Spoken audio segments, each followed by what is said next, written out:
Good morning, everyone.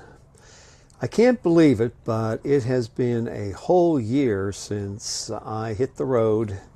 And as a matter of fact, it was yesterday. It was the 15th of March. I think today's the 16th.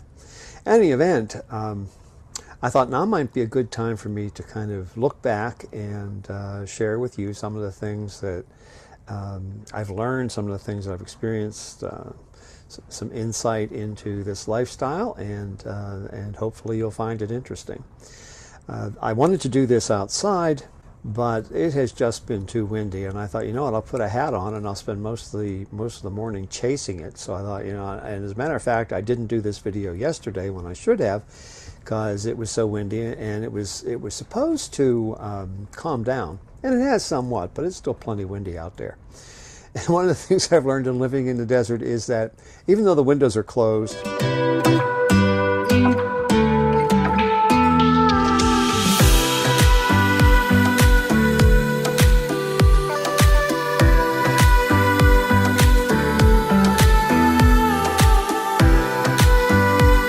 anyway, I digress. You didn't tune in to hear me talk about fine silt on the furniture. Anyhow, I'm inside due to the weather. Generally, I love it, except that the wind has been kind of nasty. My camera is in a precarious deal, sitting on top of a tripod without actually being attached to it.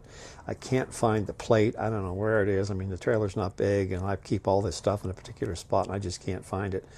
And Jake, of course, as soon as I started to talk, he wants to come over and sit by me, and he's already knocked the camera off the tripod once. I don't want that to happen again. So he has to be, he is truly my boy. He's got to be in the center of things. So he's up beside me now on the sofa, so perhaps the camera, not perhaps, the camera is safe as long as he's not fooling around the tripod. Anyway, I'll probably cut that whole thing out. What have I learned? Well, as I look back, just to bring you, give you a little bit of history for those of you folks who don't know, I'm from Portsmouth, New Hampshire. I sold my home very quickly. It sold in January, and the people who were buying it, actually it sold the beginning of February. I think I listed it in the middle of January, thinking that, well, if I list it in the middle of a New England winter, and the winter of 2017 into 2018 was not nice. It was very, very heavy winter. Anyhow, lots of snow. The house sold in 2 weeks, and the people who were buying it, they wanted to have a closing March 15th. And I'm thinking, holy cow, that's great. I mean, glad I sold my house that quickly. But where was I going to go live? So as a result, I knew that this lifestyle was what I wanted to do. I had done research the whole year and a half before I made the decision to put the house on the market. And the problem is, when you sell your house, you really have to pull the trigger on buying something. And you know, shopping in New England or in the north, basically in the middle of winter, dealerships don't have their new stock in. Probably aren't going to get it. It starts to come in around April, I think. So I was looking at basically a very limited supply of things, and had to choose. I tried to do the best job I could, but there was always a question in my mind that, boy, I'd have probably been happier if I had. And then, of course, the list goes on and on. Hey there. Well, as you can see, it's another day, and I am outside as opposed to inside, which is the way I wanted it to be to begin with. And it's been a couple of days. The wind has just been so bad that I couldn't be outside without getting blown away. And in addition to that, I didn't want to be inside. So I held off. It is a beautiful day today. It's like it normally is. There's a breeze blowing, but it's in the 80s. It just couldn't be any nicer. I am definitely going over to the dunes today, so come along for that. I just wanted to say thank you to everybody who's followed me for this last year. It's been an adventure. I certainly spent enough time researching whether this lifestyle was for me, and as it turned out, I thought it was, and it's exceeded all my expectations. I can say, as far as the rig is concerned, the only thing that I've had go wrong, important, is the water pump. My little girl came over. She hardly does. This is Jillian, my old lady. Anyhow, the water pump was replaced, and other than that, I haven't had any major repairs. I take care of things as best I can. I certainly learned a lot about the systems. It's more hands-on. And the truck, anytime anything needs to be done with the truck, I take care of that immediately as well. The other thing that happened is I bought 4 tires before I left a year ago from Newmarket, New Hampshire. Haven't regretted that at all.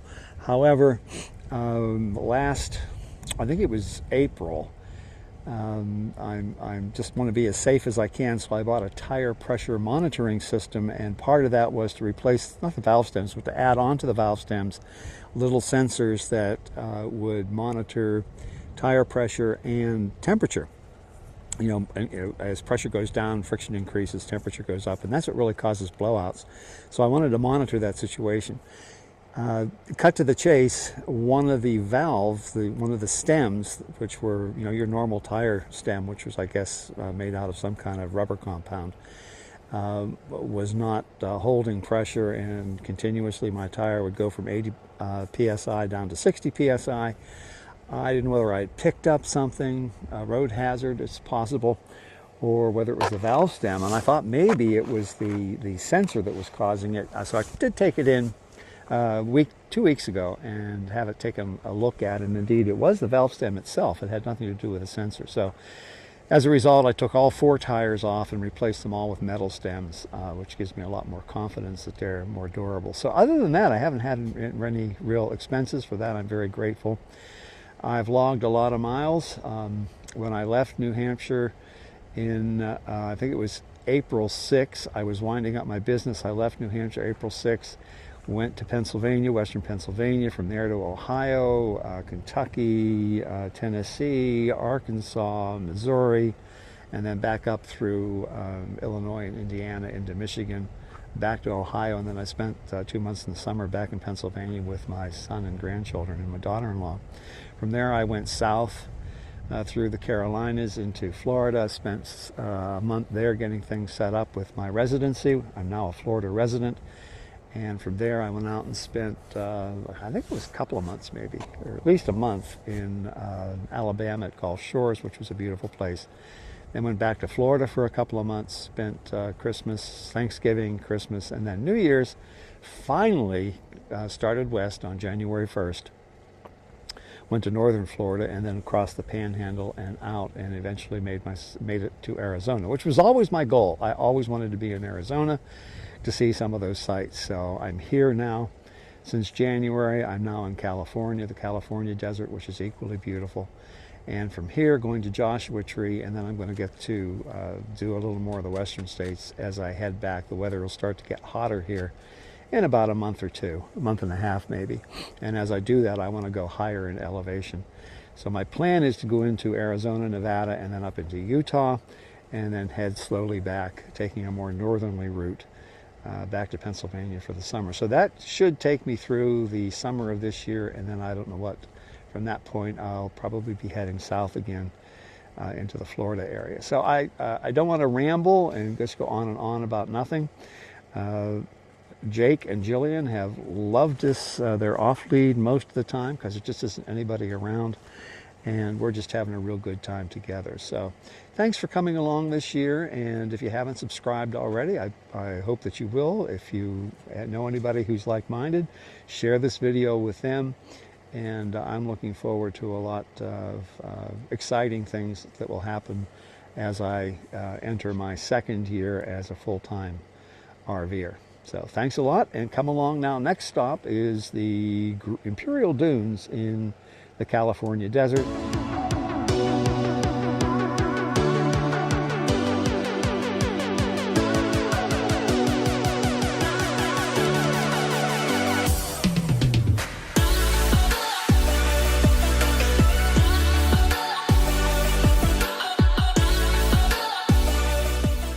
Well, you just can't imagine how big these dunes are. And that's why I wanted to come out here today, because it really gives you a sense. I knew there would be, it's a weekend, and I knew that there would be people probably walking up the dunes, and to see the little people versus the big sand dunes gives you a better idea of how mammoth these things are, more than just the flat two-dimensional screen of the typical video. So I'm glad that they're here.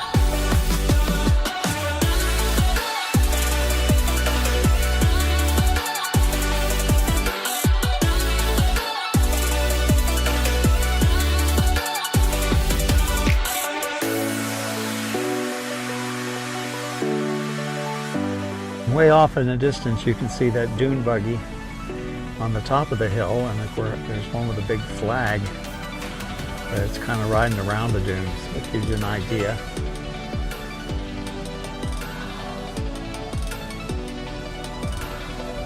Of how enormous this place is. Over here there's lots of camping. It is a fee area. I forget what the fee is, which allows you to camp, and if you're going to be riding on the dunes, you need to pay the fee as well.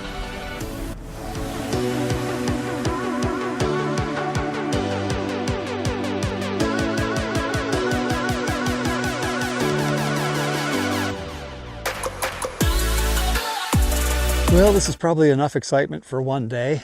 As you saw, I went out to the dunes, got some water, then I brought it back home, and the next thing I need to do, which I don't think I'm going to film, is next time I turn my generator on, I'll plug the, I have a little pump that'll plug right into the side of the trailer, pump the water out of the 12 gallons, 7 gallons, and 5 gallon jug that I have into the holding tank. And that should give me not only a shower, but several days of good fresh water.